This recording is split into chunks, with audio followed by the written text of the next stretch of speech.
Eyewitness News is bringing you tomorrow's headlines today, and this morning we are recognizing Domestic Violence Awareness Month and the rise in cases here in North Carolina. Joining me now to talk more about this is Lexi Solomon, one of our friends over at the News and Observer. Lexi, good to see you. Welcome to the show. Let's jump right in here. Your new report sheds light on some startling data, deadly cases of domestic violence up across the state. What can you tell us about some of the cases here in the Triangle? Yeah, so we know from two different sources, the State Bureau of Investigation and the North Carolina Coalition Against Domestic Violence, that domestic violence-related homicides are on the rise in North Carolina. According to the SBI's latest report, there were 155 deaths related to domestic violence homicides in our state last year.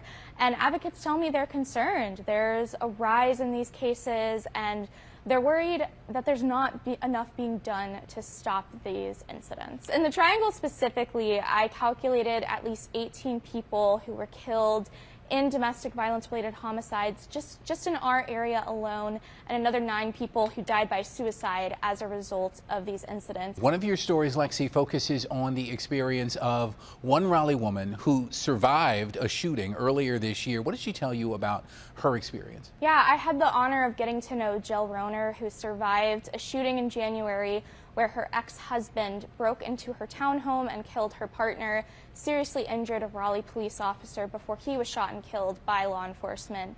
And what Jill told me is that she did absolutely everything she could under the law to try to protect herself and to get help for her ex-husband. She told me she filed domestic violence protective orders for over 11 years in a row after their divorce, and she would ask the judges to get him evaluated to see if he could get any sort of mental health treatment, to make sure he didn't have access to firearms. And it simply wasn't enough. And that stuck out to me because I wonder how many Jills there are in our state. Yeah, it's a fair question. Let's stay on the law. What kind of legislation is in place right now to help protect victims of domestic violence? So that's a great question. In North Carolina, we do have domestic violence protective orders, but beyond that, advocates say there's not a lot of teeth to that law itself. Part of the issue is that it's kind of an honor system when somebody is the subject of a domestic violence protective order and they're asked to relinquish their firearms. Law enforcement right now don't really have any means, unless they get a search warrant, to go and check and make sure that that person is telling the truth when they say they've turned over all their firearms. And so that's really scary for victims, for survivors. You don't know if somebody could have obtained an additional firearm somehow or has some other weapon that they want to use to hurt you. We're grateful you're out there asking the questions, Lexi. Thank you so much for talking with us. You can read more of Lexi's reporting in the News and Observer on the website or in Sunday's paper. Lexi, thank you. If you or someone you know needs help, call the National Domestic Violence Hotline at 1-800-799-SAFE, or you can text START to 88788.